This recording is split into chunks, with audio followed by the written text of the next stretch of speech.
Bonjour Xavier.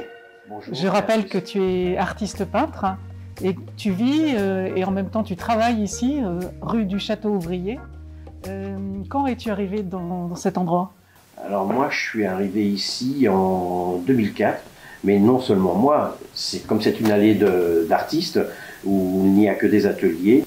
Au départ de toute cette histoire-là, on se regardait tous un petit peu surpris de ce qui nous arrivait, puisqu'on venait de nous attribuer ces ateliers avec jardin, et c'était pour nous une chance terrible.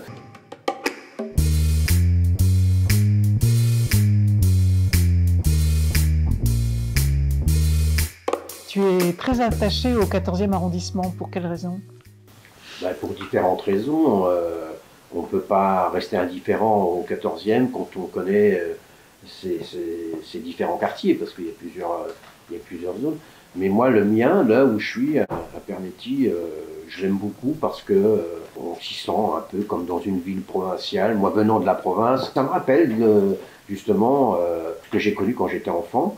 Il y a un côté nonchalant où les gens se rencontrent facilement, où justement il y a un côté même association, participative, prise de conscience de ce qui se passe autour de soi.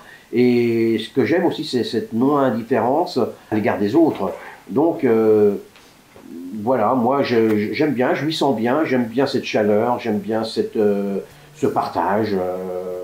C'est un quartier très chaleureux, voilà.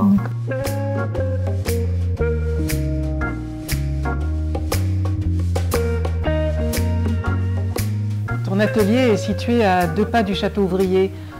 Connais-tu un petit peu son histoire?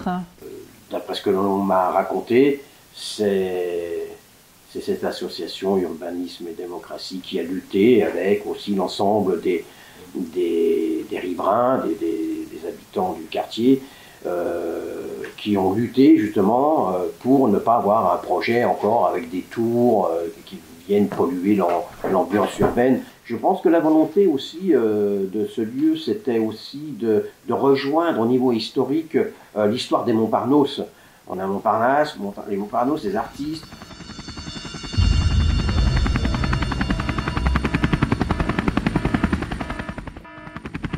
En 2016, lors d'une nuit blanche, tu as installé un mur des soupirs devant la MPA Broussais.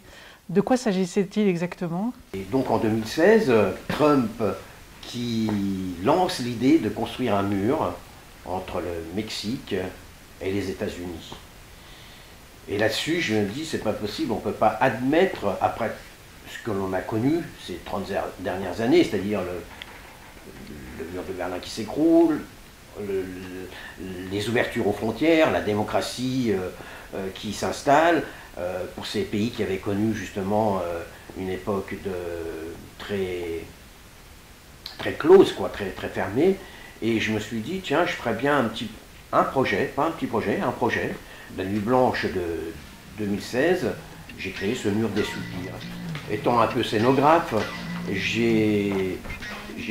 j'avais l'opportunité d'avoir un grand atelier pour pouvoir justement construire les châssis, retomouler les formes de sacs qui justement au niveau iconographique représentent les murs que l'on pouvait voir dans les tranchées avec ces sacs de sable. Je voulais que symboliquement il y ait un impact non seulement au niveau visuel mais aussi au niveau auditif. C'était justement un projet qui me semblait pertinent. Et d'ailleurs, Biden, dernièrement, a annulé la construction du mur.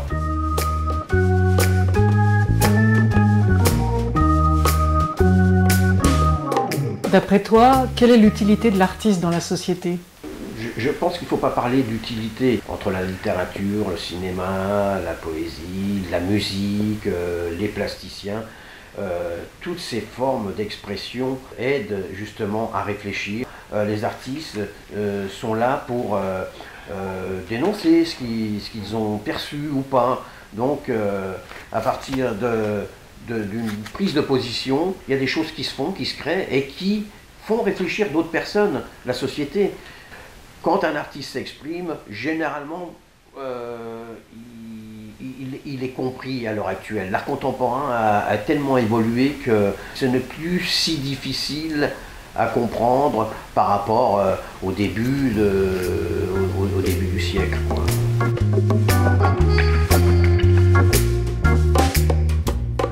La série Les Vanités que nous voyons ici représente des objets utilitaires. Quel rapport entretiens-tu avec ces objets? Alors, plus que des objets utilitaires, ce sont des outils. Hein. Et comme tu le vois, ce sont les outils que peut employer un peintre. Le crâne aussi? La vanité, c'est justement le crâne, symboliquement.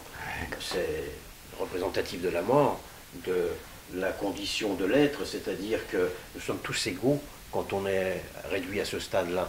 Donc la vanité, si tu veux, ça a été un prétexte pour moi, justement, à peindre tous ces objets qui sont symboliquement très importants. Tu vois, par exemple, il n'y a pas que mes outils, il y a aussi l'instrument, justement, qui reflète la culture, qui reflète la musique, ce que l'on peut aimer. Et le violon est pour moi l'instrument le plus noble dans la musique, en musique classique si tu veux. J'ai toujours aimé le violon par la subtilité des sons. Mais il y a aussi, par exemple, le sablier qui, lui, retranspose l'idée du temps. Donc le temps est aussi associé au sentiment d'éternité. Mais on ne lutte pas contre le temps. On essaie toujours de se programmer les journées en pensant qu'on va gagner du temps. Tu ne gagnes jamais de temps si tu réfléchis bien à ce que veut dire le mot temps. Quand j'ai commencé à peindre des natures mortes, et je peignais des bols, je peignais des amphores, je peignais la cuillère, ces trois si tu veux, ces trois objets, hein, qui généralement étaient des récipients, c'était les premiers objets manufacturés par l'homme. La vanité, c'est un peu la suite un peu logique de ces natures mortes que je peignais au départ, sauf que maintenant, les objets, les outils, eux, ont une relation peut-être plus intime avec moi. On retrouve dans mes compositions les objets du quotidien auxquels on ne donne aucune attention. Et le fait de les peindre sacralise, si tu veux, l'idée de ce que l'on peut être.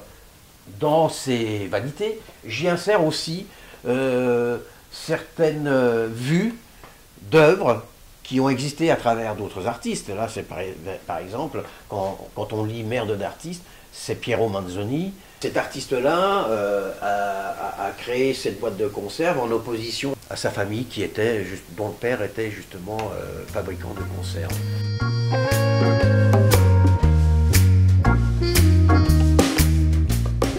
Les globes qu'on voit ici présentent une double lecture, une lecture évidente et une autre plus métaphorique et plus subliminale. Peux-tu nous expliquer pourquoi? Au début, j'ai peint les mappemondes en pensant aux globes que je scrutais, que je regardais quand j'étais enfant. Donc j'ai peint les premiers globes fidèles à eux-mêmes, c'est-à-dire qui représentaient tous nos continents. Petit à petit, j'ai dévié en y insérant des images subliminales qui représentaient soit des militaires face à face, soit des glaneurs qui ramassaient par terre, soit des manifestants qui sont dans la rue et peuvent jeter des pierres. Mes globes sont devenus, d'une certaine réalité, des images symboliques aux faits qui nous perturbent, aux événements qui nous perturbent, à ce qui se passe dans le monde.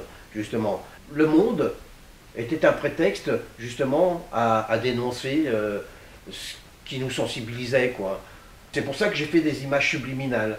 Je les ai rendues esthétiques, mais à travers cet esthétisme, on s'aperçoit que les images ne sont pas si belles que ça, mais peuvent aider à réfléchir.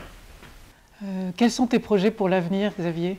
Enfin, moi, je ne me focalise pas sur des objectifs à rejoindre. Après, quand on me les propose, il est certain que je vais mettre tout en place pour justement bien organiser une expo. Je vais essayer qu'elle soit au top de ce que tu que peux moi faire. je peux faire. Voilà. Mais je ne m'organise pas en me projetant dans le temps. J'ai pas de,